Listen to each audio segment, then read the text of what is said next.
নমস্কার। আশা করি আপনারা সবাই খুব ভালো আছেন।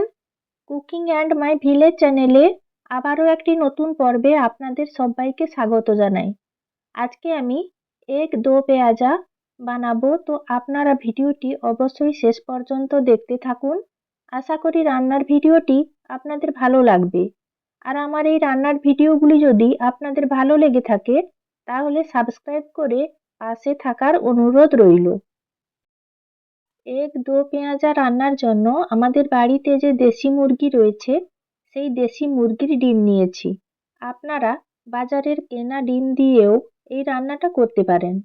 আমাদের বাড়িতে মুরগির ডিম রয়েছে, তাই আমি রান্নাটা এই ডিম দিয়েই করছি। প্রথমে আমি ডিমগুলোকে সেদ্ধ করে নেব, তাই কিছুটা জল গরম করতে বসিয়ে দিয়েছি। এবার এক এক করে ডিমগুলোকে আমি জলের মধ্যে দিয়ে দিচ্ছি। আর প্রথমে আমি ডিমগুলোকে ভালো করে পরিষ্কার জল দিয়ে ধুয়ে নিয়েছি। এবার সেদ্ধ করতে বসিয়ে দিচ্ছি। এক এক করে সব ডিমগুলোকে আমি জলের মধ্যে দিয়ে দিলাম। এবার আমি একটা ঢাকনা লাগিয়ে দেব আর ডিমগুলোকে ভালো করে সেদ্ধ করে নেব। কিছু সময় পর ডিমগুলো ভালোভাবে সেদ্ধ হয়ে গেছে, খোসা ছাড়িয়ে নিয়েছি। এই পর্যায়ে ডিমের মধ্যে দিয়ে দিচ্ছি অল্প একটু লবণ আর দিয়ে দিচ্ছি অল্প একটু হলুদ গুঁড়ো। তাহলে কালারটা বেশ ভালো আসবে আর ডিমগুলো ভাজার পর ডিমগুলো দেখতেও বেশ ভালো লাগবে। এবার ভালো করে নেড়ে চেড়ে লবণ ও হলুদ ডিমের সঙ্গে ভালোভাবে মিশিয়ে নিচ্ছি। এবার ডিমগুলোকে আমি ভেজে নেব। ডিম ভাজার জন্য কড়াই বসিয়ে দিয়েছি। এই পর্যায়ে কড়াইতে দিয়ে দিচ্ছি সর্ষের তেল। আপনারা চাইলে সাদা তেলও ব্যবহার করতে পারেন। তেল গরম হয়ে গেছে। এই পর্যায়ে লবণ হলুদ মাখানো ডিমগুলো এক এক করে তেলের মধ্যে দিয়ে দিচ্ছি। আর তেলের মধ্যে ডিমগুলো দেওয়ার পর একেবারে হালকাভাবে নাড়াচাড়া করতে হবে, না হলে ডিমগুলো অনেক সময় ভেঙে যেতে পারে। হালকা হাতে নাড়াচাড়া করে দিচ্ছি। আর এইভাবে ডিমগুলোকে আমি দেখতেই পাচ্ছেন ভেজে নিয়েছি আর ডিমগুলোর কালারটাও অনেকটাই চেঞ্জ হয়ে গেছে। এই পর্যায়ে ডিমগুলোকে আমি তুলে নেব। ডিম ভাজার পর যে তেল রয়েছে ওই তেলের মধ্যেই আগে থেকে কেটে রাখা পেঁয়াজ দিয়ে দিচ্ছি। আর পেঁয়াজগুলোকে আমি চিলি চিকেনে যেভাবে পেঁয়াজ কাটা হয় সেইভাবেই কেটেছি আর পাঁপড়িগুলোকে ছাড়িয়ে দিয়েছি। এবার পেঁয়াজের সঙ্গে সঙ্গেই ডুমো ডুমো করে কেটে রাখা টমেটো দিয়ে দিলাম। এবার নাড়াচাড়া করে পেঁয়াজ ও টমেটো হালকা ভেজে নেব। এই পর্যায়ে আপনারা অল্প পরিমাণে লবণ ব্যবহার করতে পারেন, তবে আমি লবণ ব্যবহার করিনি। এমনিতেই ২-৪ বার নাড়াচাড়া করে পেঁয়াজ আর টমেটো হালকা ভেজে নিচ্ছি।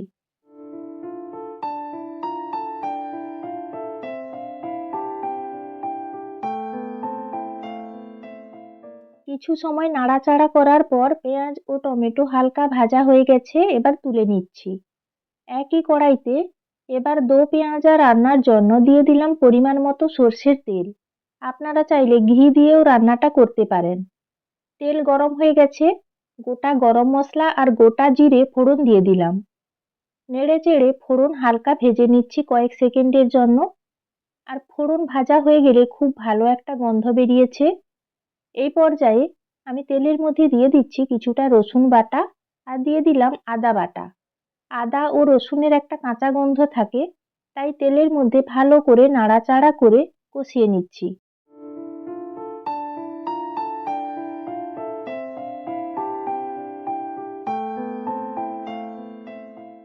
আদা ও রসুনের কাঁচা গন্ধ চলে গেছে। এই পর্যায়ে দিয়ে দিলাম পেঁয়াজ বাটা আর দিয়ে দিচ্ছি চেরা কাঁচা লঙ্কা। একই সঙ্গে দিয়ে দিলাম টমেটো পিউরি। এবার নাড়াচাড়া করে মশলা বেশ ভালো করে কষিয়ে নেব। আর টমেটো থেকে যে জল বেরিয়েছে সেই জল ভালো করে শুকিয়ে নেব। তাহলে মশলা থেকে খুব ভালোভাবে তেল ছেড়ে যাবে আর মশলাটাও ভালোভাবে কষানো হয়ে যাবে।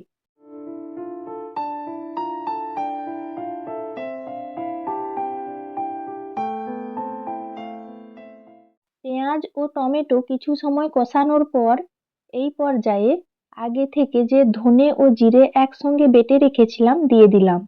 আপনারা চাইলে ধনে গুঁড়ো ও জিরে গুঁড়ো ব্যবহার করতে পারেন, তাতে কোনো অসুবিধা নাই। মশলা আবারও নেড়ে চেড়ে ভালো করে কষিয়ে নেব।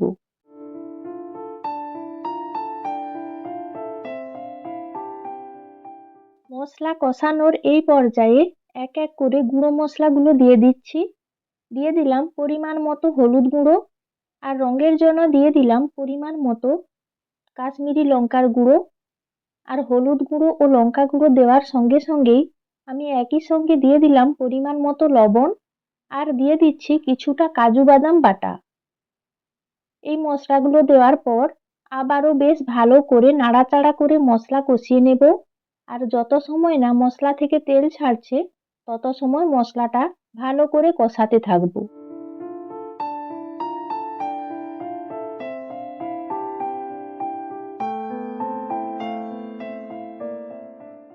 নাড়াচাড়া করে মশলা কিছু সময় কষানোর পর মশলা থেকে জলীয় অংশটা শুকোতে শুরু করেছে, আর মশলা থেকে হালকা তেল ছাড়তে শুরু করেছে। দেখতেই পাচ্ছেন ধীরে ধীরে মশলা থেকে খুব ভালোভাবে তেল ছেড়ে গেছে। এই পর্যায়ে আগে থেকে ভেজে রাখা ডিমগুলো আমি এক এক করে মশলার মধ্যে দিয়ে দিচ্ছি।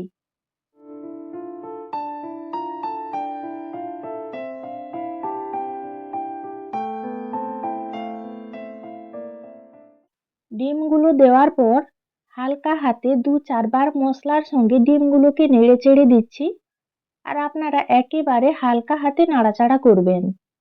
ডিমগুলো মশলার সঙ্গে খুব ভালোভাবে মিশিয়ে নিয়েছি। এই পর্যায়ে অল্প পরিমাণে জল দিয়ে দিলাম। যেহেতু গ্রেভি গ্রেভি থাকবে তাই অল্প জল দিলাম, আর এক্ষেত্রে আমি মশলা ধোয়া জলটাই ব্যবহার করেছি। আর জল দেওয়ার পর আবারও বেশ ভালো করে নাড়াচাড়া করে দিলাম। আর ঝোল ফুটতে শুরু করলে এই পর্যায়ে আমি আগে থেকে ভেজে রাখা পেঁয়াজ ও টমেটো দিয়ে দিলাম। খুব সুন্দর ফুটতে শুরু করেছে। এই পর্যায়ে স্বাদের জন্য আমি অল্প একটু চিনি ব্যবহার করলাম। আপনারা চিনি নাও ব্যবহার করতে পারেন। এবার আমি ৫ মিনিটের জন্য ঢাকা লাগিয়ে দিলাম। প্রায় ৫ মিনিট হয়ে গেছে, ঢাকনা খুলে নিলাম। আর আপনারা দেখতেই পাচ্ছেন রান্নার কালারটা কত সুন্দর এসছে। আর ঢাকনা খুলে আবারও নাড়াচাড়া করে ওপর নিচ করে দিচ্ছি, আর খুব সুন্দর একটা গন্ধও বেরিয়েছে। আশা করি খেতেও বেশ ভালো হবে। এক দো পেঁয়াজা রান্না হয়ে গেছে। এই পর্যায়ে আমি একটা প্লেটের মধ্যে রান্নাটা ঢেলে নেব। তৈরি হয়ে গেছে এক দো পেঁয়াজা। আপনারাও বাড়িতে এইভাবে লোভনীয় স্বাদের এক দো পেঁয়াজা রান্না করুন, আর রুটি, পরোটা, ভাত, ফ্রায়েড রাইস, পোলাও সব কিছুর সঙ্গেই খেতে পারেন।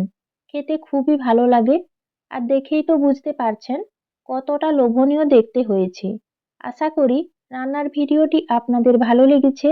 আর ভিডিওটি যদি আপনাদের ভালো লেগে থাকে তাহলে লাইক, শেয়ার ও কমেন্ট করে পাশে থাকার অনুরোধ রইল।